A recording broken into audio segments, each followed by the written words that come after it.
The sun beat down on the two huge gardens, making the rivers inside them shine like silver. Birds with bright-colored wings flew over the tall grapevines and sweet smells of ripe fruits filled the air. But in the middle of all this beauty, something shocking was happening.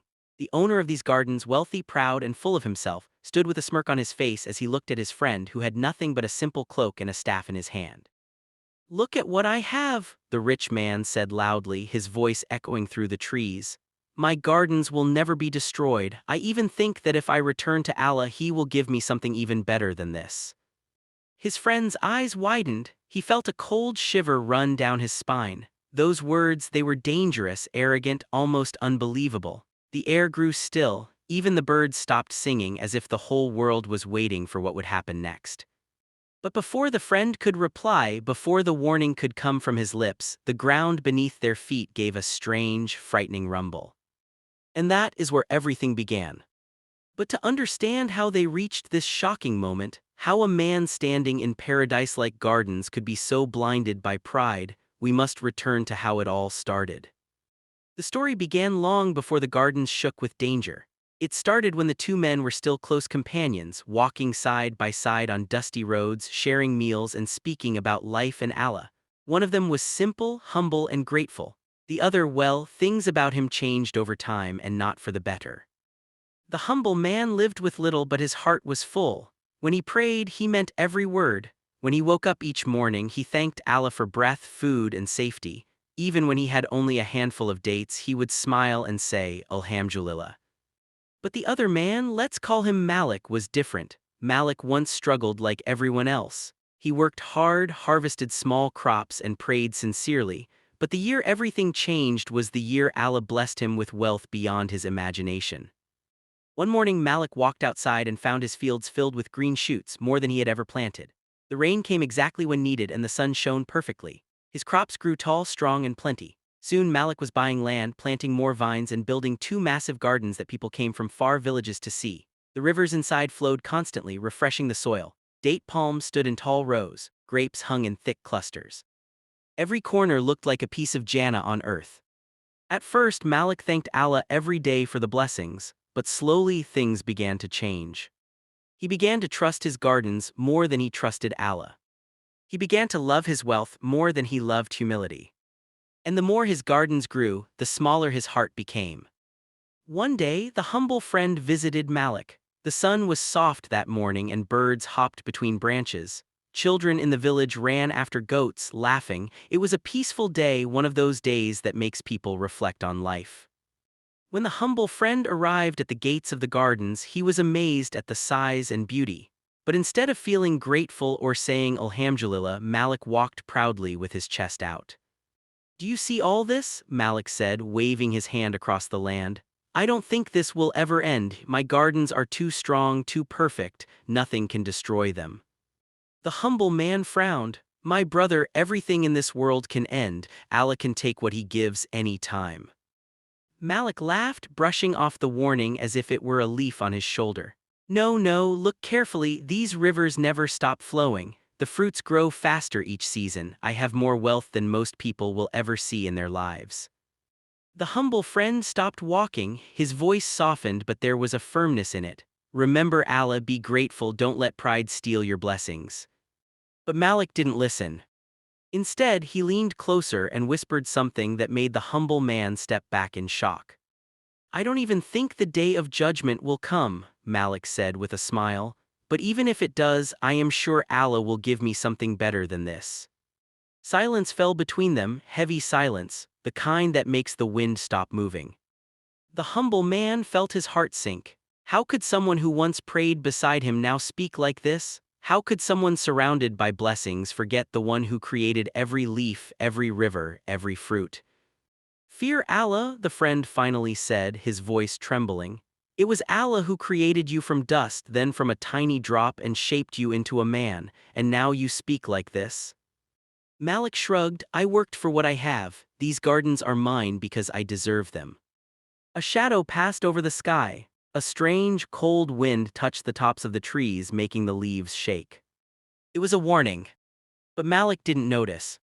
Days passed and Malik continued to boast. He walked through the markets bragging about his fortune. He mocked those who lived with little. He even started avoiding the humble friend because he didn't like being reminded of Allah. But deep inside, the friend knew something terrible was coming. Blessings are like birds, when you shout too loudly they fly away. And Malik was shouting with pride every day. One evening, as the sky glowed red and purple, Malik stood in the heart of his gardens admiring his success. He plucked a grape, tasted it, and smiled proudly. His workers moved around, gathering harvests into baskets. Everything looked perfect. But then the air changed. The wind dropped suddenly, leaving the gardens in an eerie quiet. The rivers slowed, their flowing sound growing softer. Birds took flight in panic. Malik frowned. What's happening? The ground beneath his feet trembled, just a little, like a warning tap. He froze. Then the trembling grew stronger. The humble friend who had come again to warn him one last time looked at Malik with wide, frightened eyes. Something terrible was beginning. The extreme event that would change everything. And it struck before Malik could even take one step. The trembling deepened, rolling under Malik's feet like a giant beast waking beneath the earth. His workers dropped their baskets, birds exploded into the sky, the grapevines shivered as though frightened. And then silence, a silence so heavy that even Malik felt fear squeeze his heart. The humble friend stepped back slowly. Malik, this is a warning, you must turn to Allah now. But Malik shook his head violently. No, nothing will happen here, my gardens are too strong, stop saying such things. But before another word could be spoken, the ground lurched with a sharp, violent jolt. Malik fell to his knees. A scream tore through the air as cracks ripped open the soil like lightning striking the earth. Water splashed from the rivers as they twisted unnaturally, trees leaned and bent as if bowing under a great invisible force. Fruits dropped from their branches and rolled across the shaking ground. Malik gasped, What is this? The humble friend shouted, Turn to Allah, repent, this might be your last chance. But Malik, his pride fighting his fear, refused to believe that his perfect world could collapse in front of him. And then, just as quickly as it started, the shaking stopped. But the stillness that followed was not peaceful. It felt like the world was holding its breath. What was coming next would be far, far worse. To understand how nature itself seemed to turn against Malik, we must return to the days before this moment, when signs began appearing, quiet signs that he ignored. A week before the Great Quake, Malik's workers noticed something strange.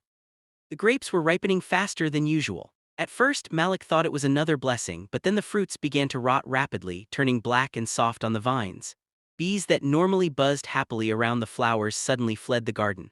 The rivers, which usually sparkled like silver threads, had begun to run slower, their once clear water becoming cloudy. One worker approached Malik, nervous and sweaty.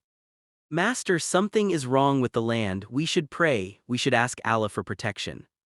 Malik dismissed him with a wave. Pray, why, this is only a small change, my gardens are strong. But that night he could not sleep. He heard something outside, an odd whispering sound like wind blowing through hollow bones. When he stepped out to investigate, he found the trees swaying with no wind. The moonlight glowed strangely across the rivers, making them look darker than usual. Malik felt a nervous chill, but he pushed it away. I'm imagining things, he muttered. Nothing can touch my gardens. 3 days later, another sign appeared. A huge flock of birds flew over the gardens, circling again and again, calling loudly as if warning him of something. Villagers watched from the hill and whispered among themselves. The humble friend heard these rumors and rushed to visit Malik again. When he arrived, Malik was supervising his workers angrily, shouting at them for moving too slowly.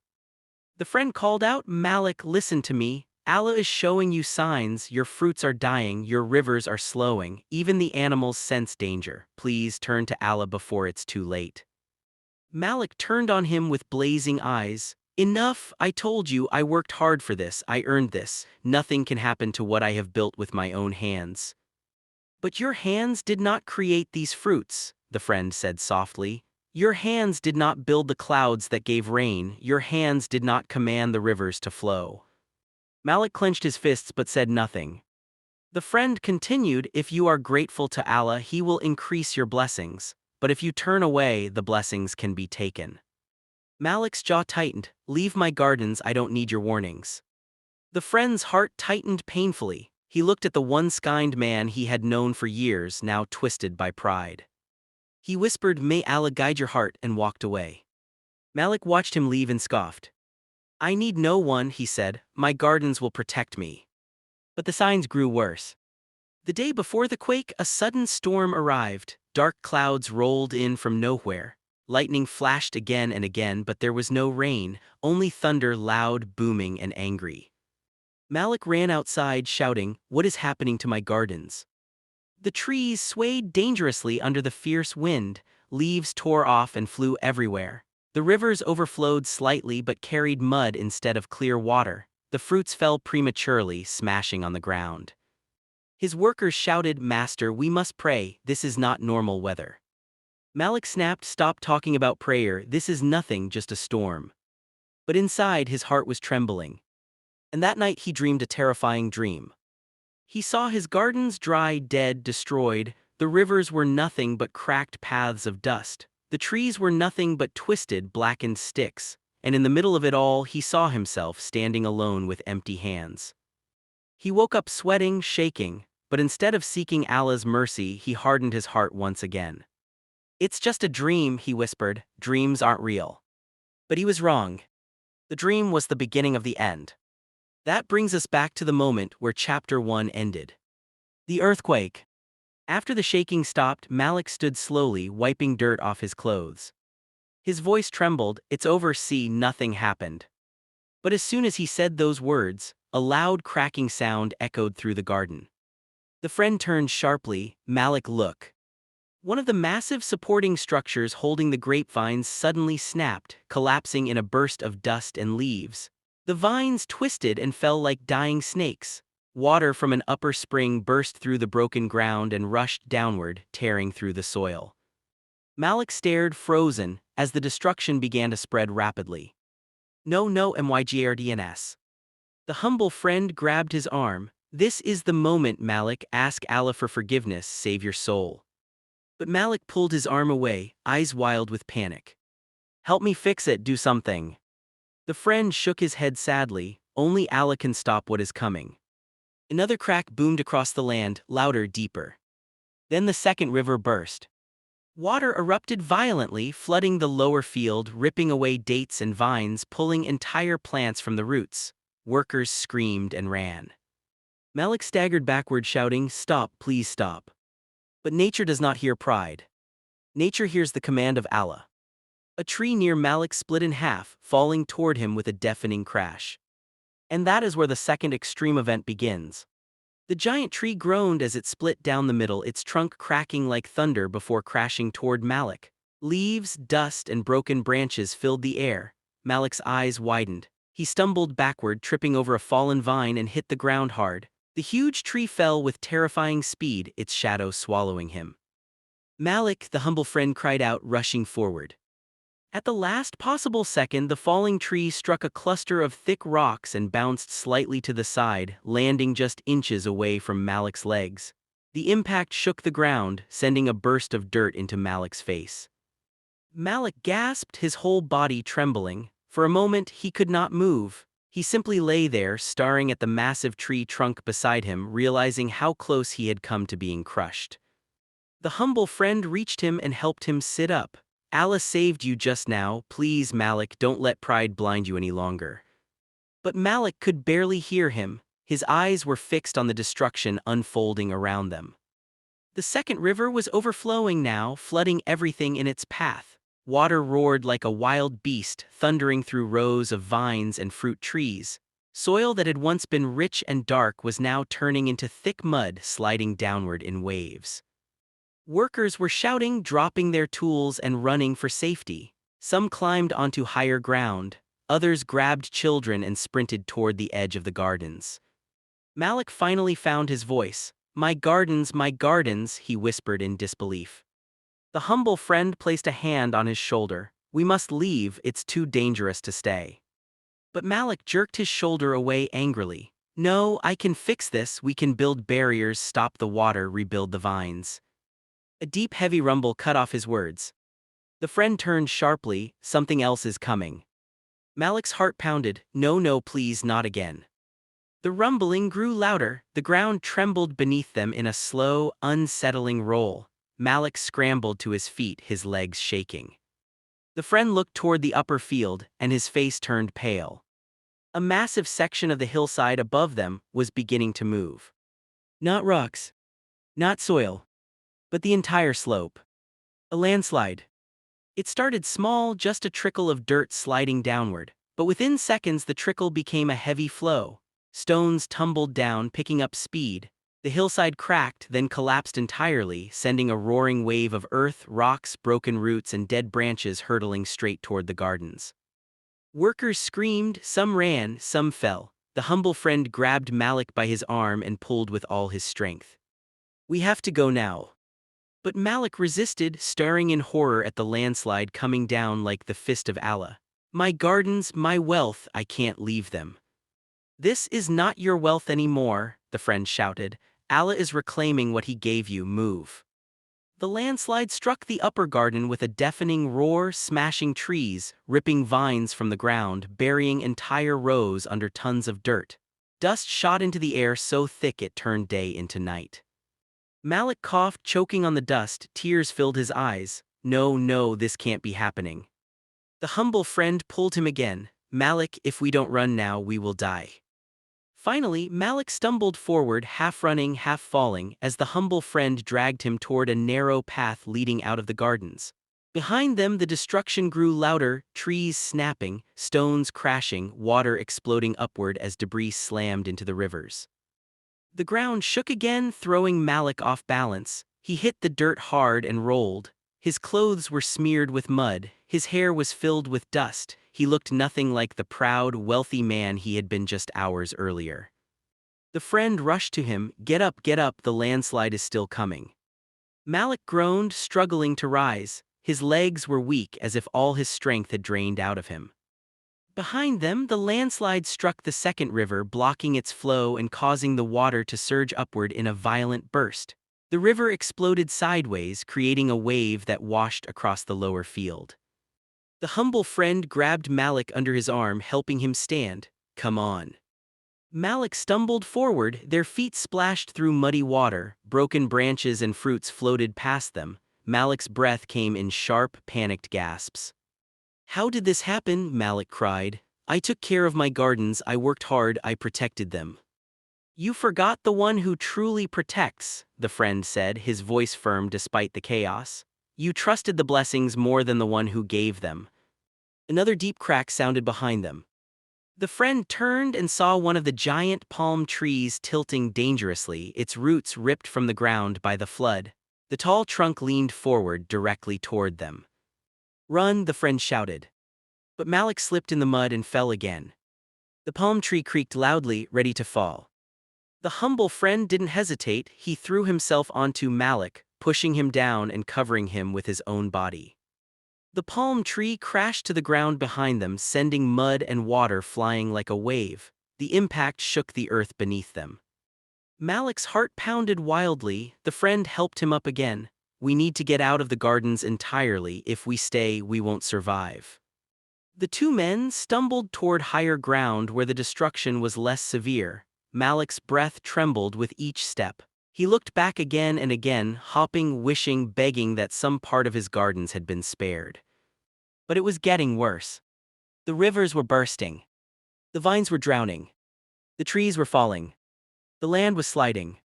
Everything he had bragged about was disappearing in front of his eyes.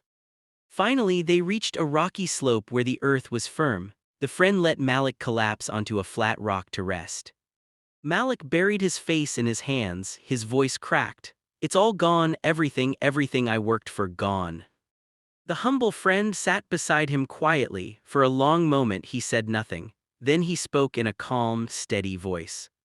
"You built your trust on the wrong foundation, Malik. You thought your gardens would last forever. You thought they made you greater than others, but nothing lasts unless Allah wills it." Malik's shoulders shook as he cried, his pride breaking apart like the gardens behind him. Before the friend could say more, a loud, shuddering noise echoed across the valley. Both men turned sharply. The upper garden wall, a massive stone structure taller than any man, had cracked straight down the middle. Dust puffed out from the edges, stones were crumbling. The wall leaned forward and began to fall, straight toward the last standing section of Malik's gardens. And the biggest destruction was just about to begin. The giant stone wall groaned as it tilted forward, its weight making the earth tremble beneath it. Malik and his humble friend watched helplessly from the rocky slope as dust clouds burst from the cracking edges. The wall leaned lower until its shadow stretched across the last surviving section of the gardens. Malik's breath caught in his throat. "No," he whispered, shaking his head. "Not the last part, not the only piece left." The humble friend stood beside him, eyes narrowed with worry. "Malik, prepare yourself. What falls now may break more than your gardens." The wall finally gave way. With a deafening roar, it collapsed in a massive avalanche of stone. Blocks the size of carts tumbled down, smashing through the remaining vine trellises. Trees snapped like thin twigs. Dust exploded upward, forming a huge choking cloud that covered everything below. The sound echoed through the valley like thunder. Malik cried out, an anguished sound that tore straight from his chest. "My gardens, my home, my life." The landslide of stone didn't stop right away. It continued to roll, crushing everything in its path, flattening the one-screen paradise he had so proudly shown off.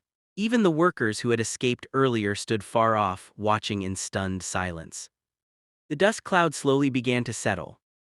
And then, as if the earth wanted to make sure nothing survived, one final stone, bigger than the rest, tumbled forward and slammed down atop the ruins with a thundering crash that echoed into the distance. Silent. Still. Destroyed. The gardens were gone. All that remained was broken soil, scattered branches, and the crushed remains of what once sparkled with life. Malik fell to his knees, unable to hold himself up. His hands pressed into the rocky ground, trembling, tears streamed down his face, mixing with dust. Everything, all of it, finished. The humble friend knelt beside him.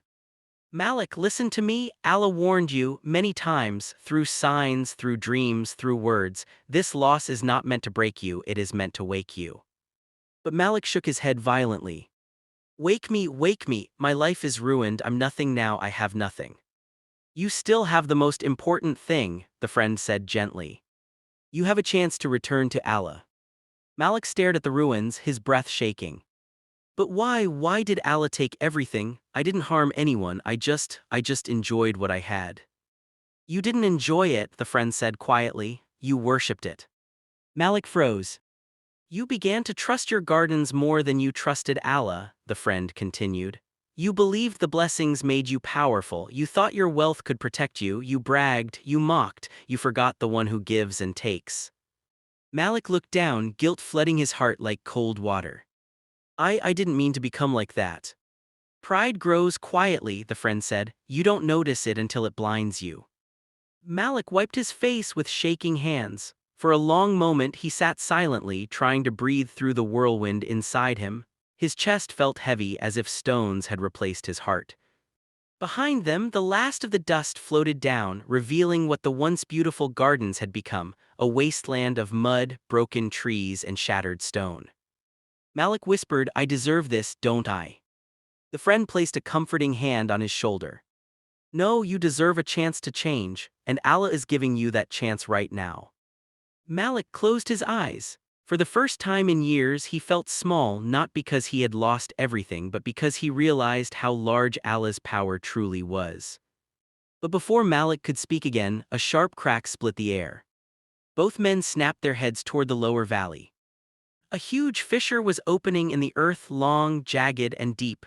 The ground began to sink slowly inward, swallowing the last standing trees. Stones rolled into the widening pit. A low rumble vibrated through the land.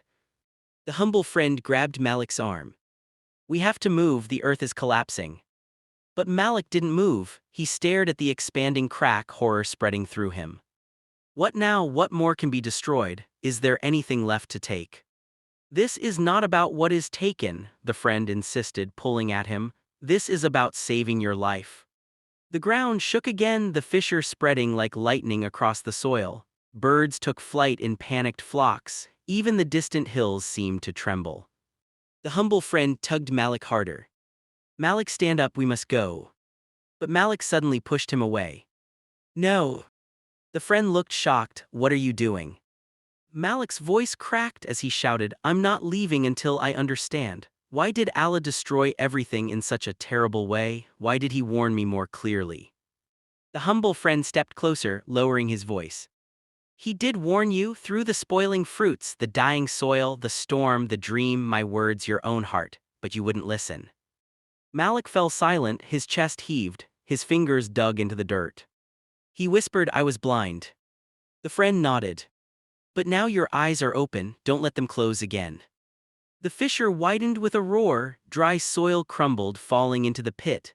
A giant tree toppled in, vanishing instantly. The collapse was growing faster. The friend grabbed Malik's arm again.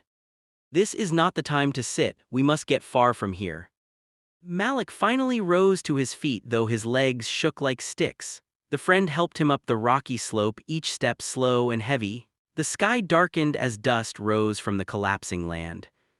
As they reached a safer height, Malik turned to look one last time. His heart twisted painfully. There was nothing left. Not one tree. Not one vine. Not one river. Not one corner of beauty. The gardens had become a graveyard of pride. Malik felt tears burn his eyes. All of it gone. The humble friend put a firm hand on Malik's back. You have lost your gardens, but you have not lost your soul unless you choose to. Malik swallowed hard. Is there any hope for me? There is always hope, the friend said softly, for the one who returns to Allah with a sincere heart.